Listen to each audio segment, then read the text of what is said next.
الحمد لله رب العالمين والصلاة والسلام على أشرف الأنبياء والمرسلين وعلى آله وصحبه أجمعين. أشهد أن لا إله إلا الله وحده لا شريك له وأشهد أن محمدًا عبده ورسوله. أما بعد فإن أصدق الحديث كتاب الله وخير الهدي هدي محمد صلى الله عليه وسلم وشر الأمور محدثاتها وكل محدثة بدعة وكل بدعة ضلالة وكل ضلالة في النار. Falenderojmë Allahun subhanahu wa ta'ala që na ka bë musliman. Dërgojmë salavatëm i profetin Muhammed sallallahu alaihi wasallam, mbi familjen e tij fisnike, mbi shokët e tij besnik dhe mbi të gjithë ata të cilët ndjekun dhe pasojnë rrugën e tij deri në ditën e Kiametit.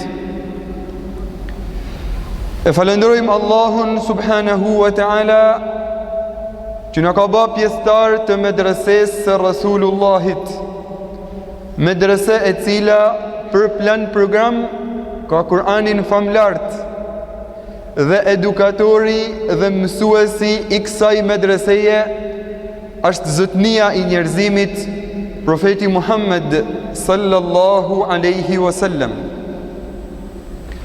Në vazhdimsinë e temave përmi vepra për të cilat na ka premtuar profeti Muhammed sallallahu alaihi wasallam xhennetin.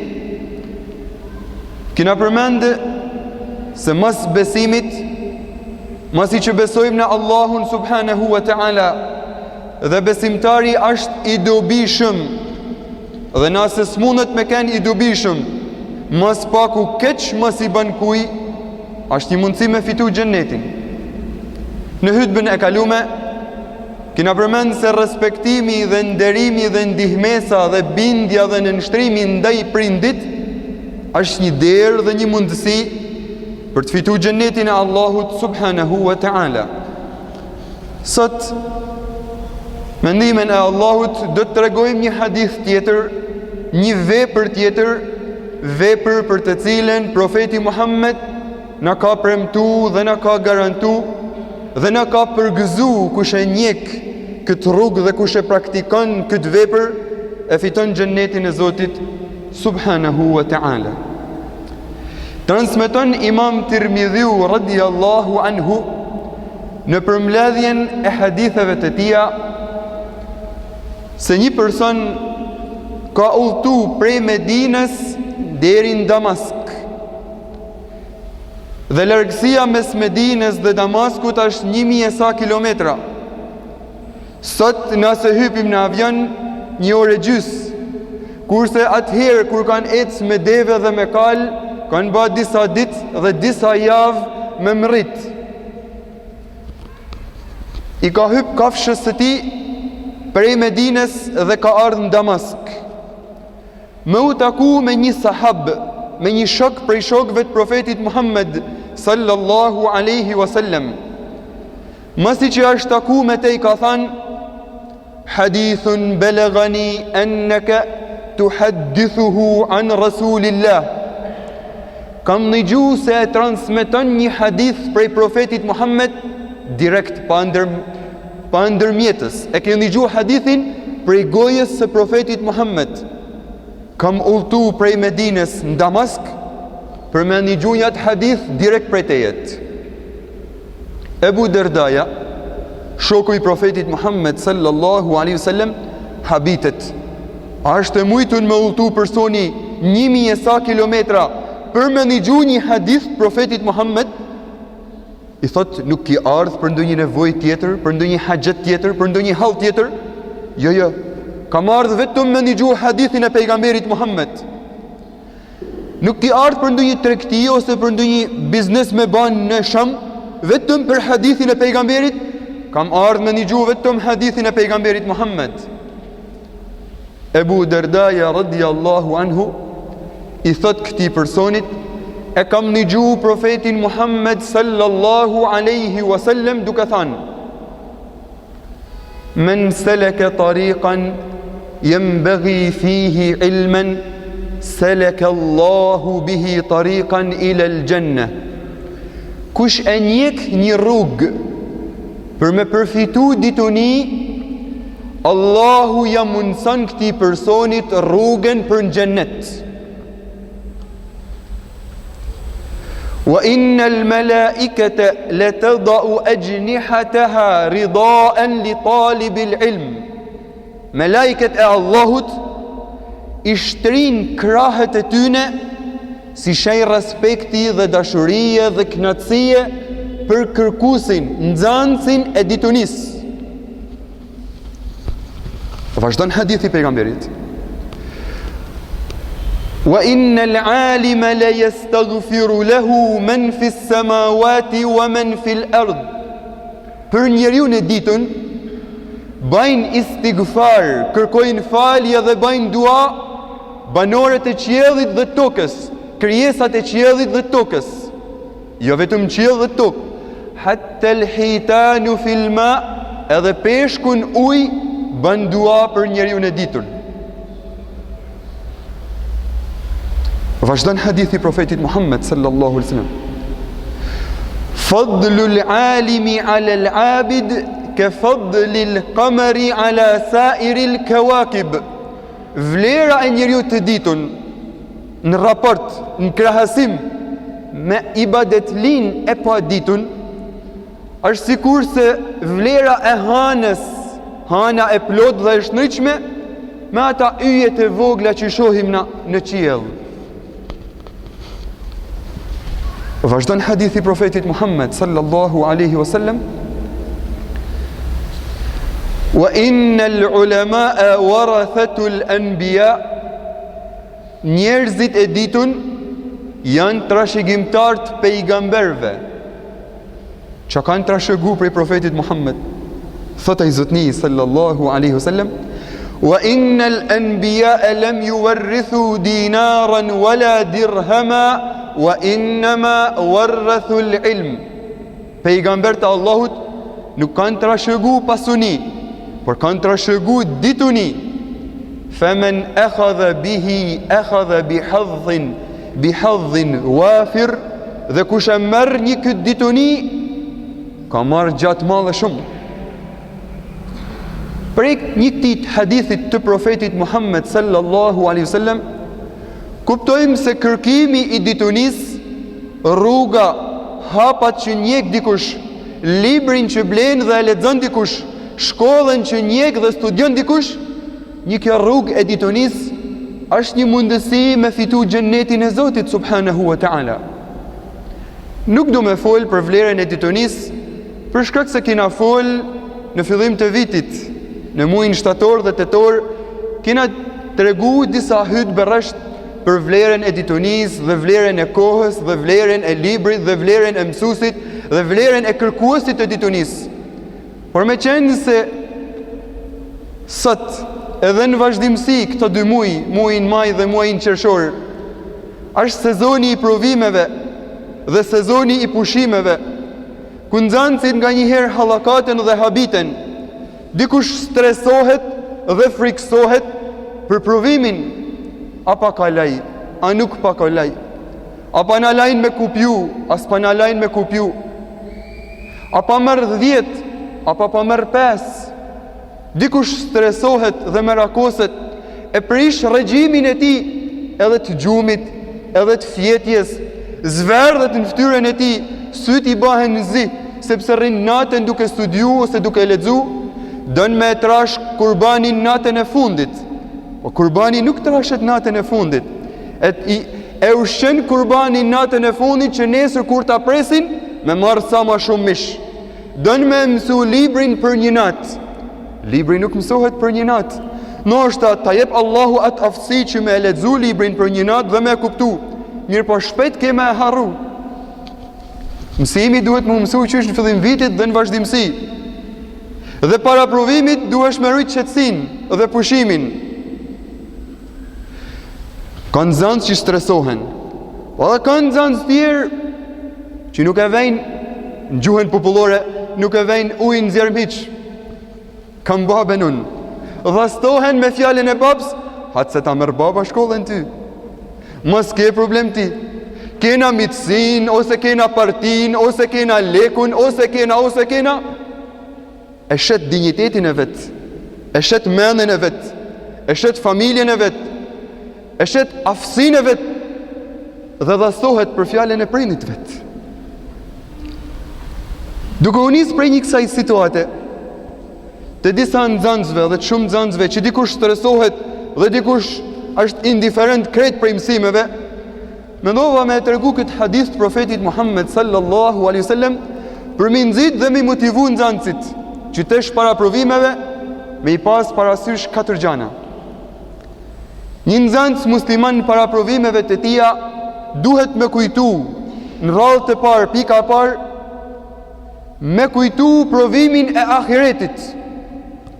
Një ashtu si që mundohesh dhe mësën me ndërtu dynjan dhe me arrit suksesin shkollën tane dhe në provimin e kësaj dynjaje, interesoju dhe angazhoju edhe me ndërtu ahiretin tënë dhe me fitu gjennetin tënë dhe me kalu provimin më të madh, më të sikletshëm, më të frikshëm, atëherë kur do të dalim para Zotit subhanahu wa ta'ala dhe ka me na pyet Allahu dhe melekët e tij kanë me na pyet kush është Zoti jot? Kush është pejgamberi jot? Cilën fe e ke besu? Çfarë punë ke praktiku? Sot profeti Muhammed sallallahu alaihi wasallam, "Lan tazula qadama 'abdin yawm al-qiyamati hatta yus'ala." Njeriu ditën e gjykimit ka për të pyet për disa gjana. An umrihi fima afnahu, kohën e tij, jetën e tij, ku e ka kalu? Wa an ilmihi fima fa'al, me dituninë e tij çka ka punu? Wa an malihi min ayna iktasabahu wa fima anfaqahu, pasunin, ku e ka fitu dhe si e ka shpenzu? Wa an jismihi fima ablahu, dhe trupin e tij ku e ka konsumu? Në halal apo në haram?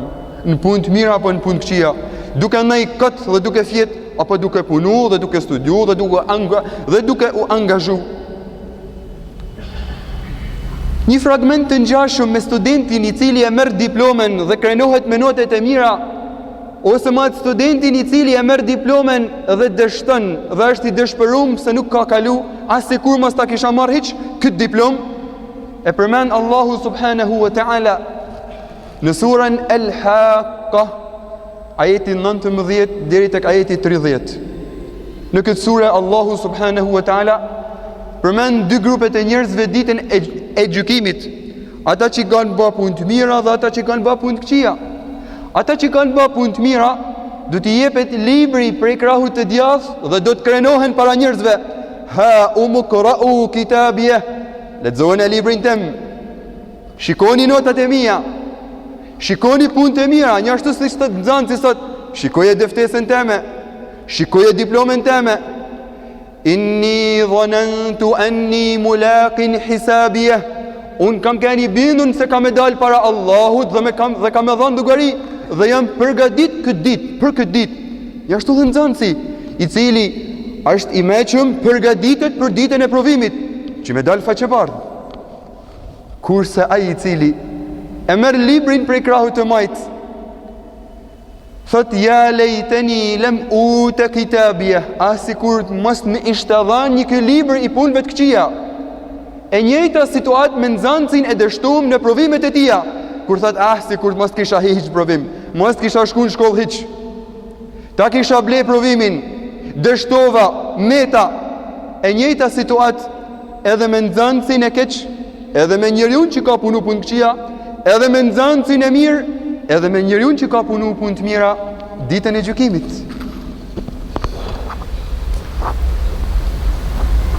Pika e dytë që duhet me pas parasysh nxënësi në këtë sezon provimesh, me vu një objektiv, një qëllim në jetën e tij dhe në mësimet e tija. Pse mëson?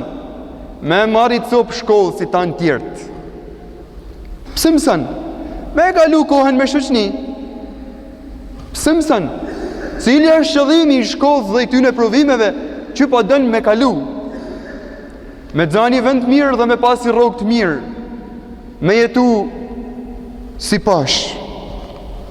Besimtari nxënësi musliman duhet me pas objektiva dhe qëllime fisnike.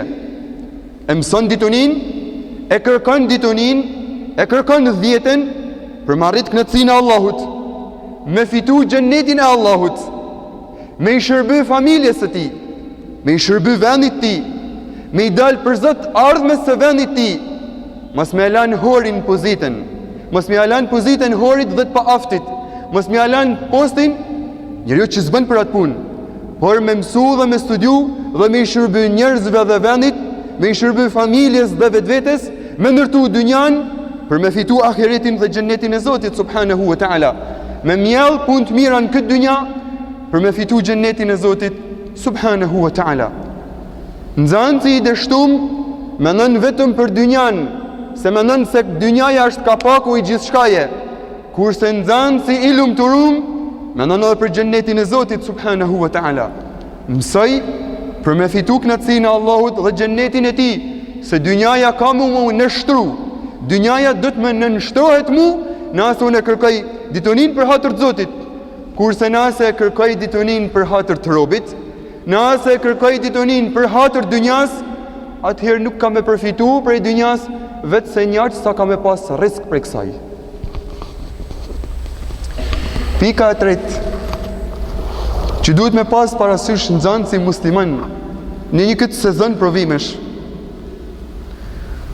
është kaloje provimin duke mësu, jo duke pagu, as duke mashtru, as duke bahile. Profeti Muhammed sallallahu alaihi wasallam ka thënë: "Men ghashana falaysa minna." Kush na mashtron ne, po s'është prej nesh. Kush bën hile, s'është prej nesh. Me e kthynët temën ton, kush kupjon, nuk është prej nesh. Kupimi është haram.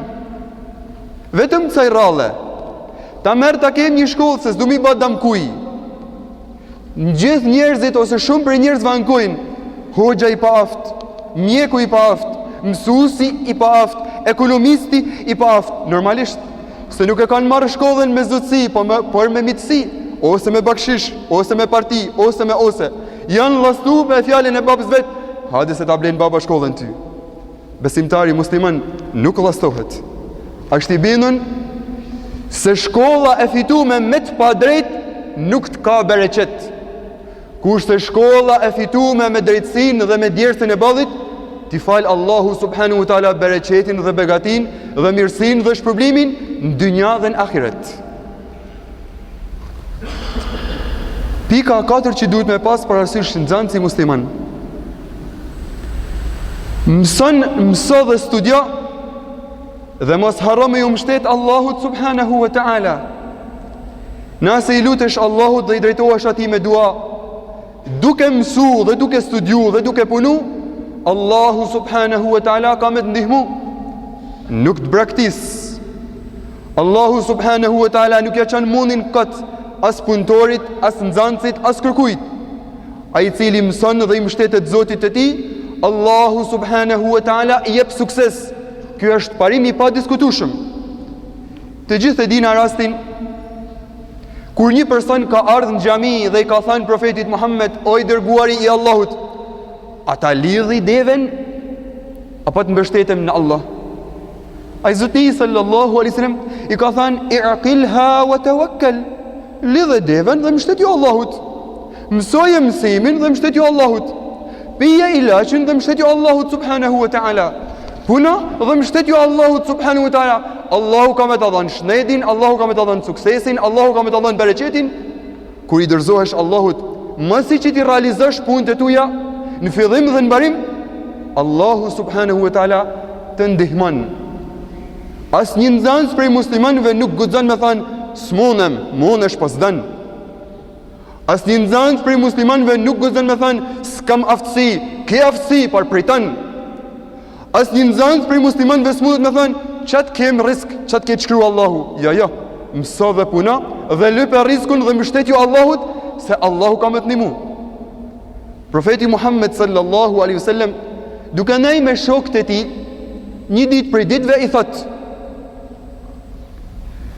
Imam Bukhariu radhiyallahu anhu prej Aliut transmeton se profeti Muhammed i është drejtuar shokëve të tij. Ma minkum min ahadin illa wa qad kutiba maq'aduhu min al-jannati wa maq'aduhu min an-nar. Të gjithë njerëzve Allahu ja ka shkruar vendin xhennet dhe vendin xhehenem. Sahabët i thojnë, o i dërguari i Allahut, po me qenë se Allahu ne i pas ka regjistru vendin xhennet dhe në xhehenem, atëherë pse lodhen ana? Pse punojmë na kat? Le dim mbështeten atë caktimit Zotit, le dim mbështeten atë shkrimit Allahut dhe mos të lodhen na kat. Me dalë dhe me luftu, me dalë dhe me punu, me dalë dhe me mësu, me dalë dhe me u lodh. A ne i ka caktu Allahu rizqet? Atëherë le të rrim. Ai Zotni sallallahu alaihi wasallam këtë mentalitet të gabuar ka korrigju dhe i ka thënë sahabeve, la, në asnjë mënyrë. I'malu fa kullun muyassar. Punoni se gjithë secilit ka për t'ju lehtësuar puna. Kush e kërkon të mirën dhe halallekun dhe suksesin, Allahu ja lehtëson punën për sukses.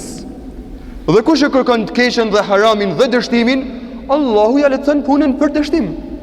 Edhe nxënësi i muslimanëve, nëse mëson dhe studion dhe i dorëzohet Allahut, Allahu ja lehtëson rrugën e mësimit dhe të suksesit dhe të shpërblimit.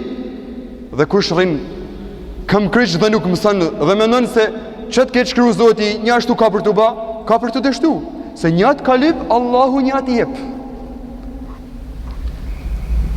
Nuk duhet nxënës si musliman, sa do vonë që me kenë prej moshës së tij, ose sa do vonë me kenë prej mësimeve tia, me një vidin të dështum.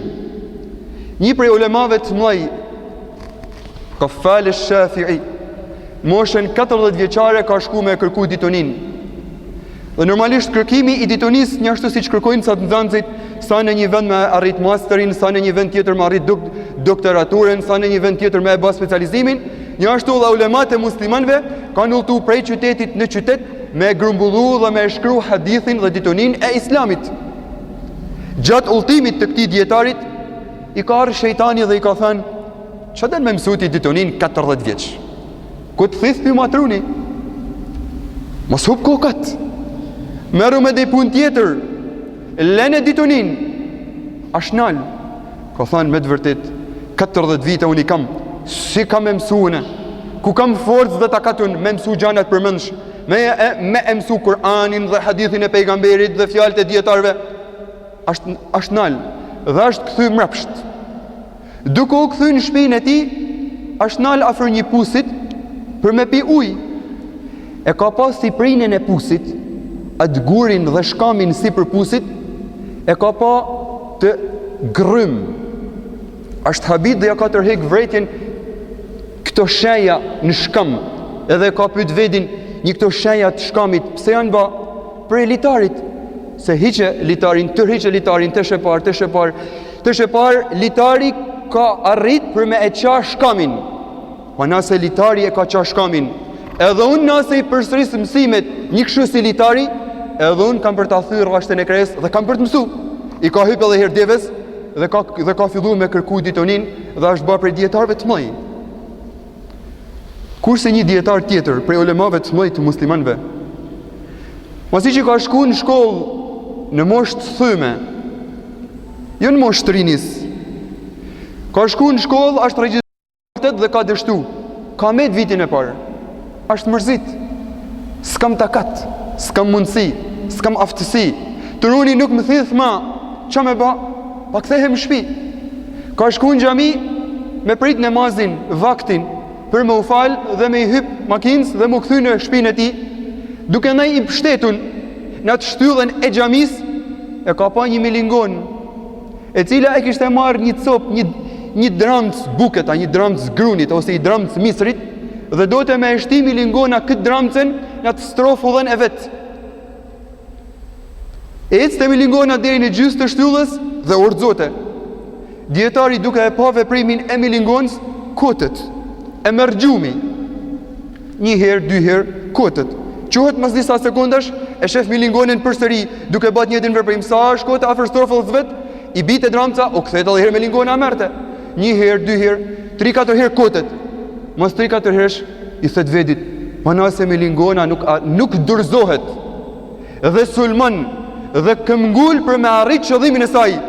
Po unë që kam dalë për hatër të Zotit me mësu ditonin, unë pse po dorëzohem? I kthehet edhe herë shkollës dhe arrihet më u bë hafiz dhe dietar i Islamit. Elusim Allahun subhanahu wa taala që nxënësit e muslimanëve me ndihmu. Elusim Allahun subhanahu wa taala që veprat e mira me na i pranu. Elusim Allahun subhanahu wa taala që gjunahet tona me na i fal dhe me na i paksu. Elusim Allahun subhanahu wa taala që zemrat e muslimanëve me i bashku.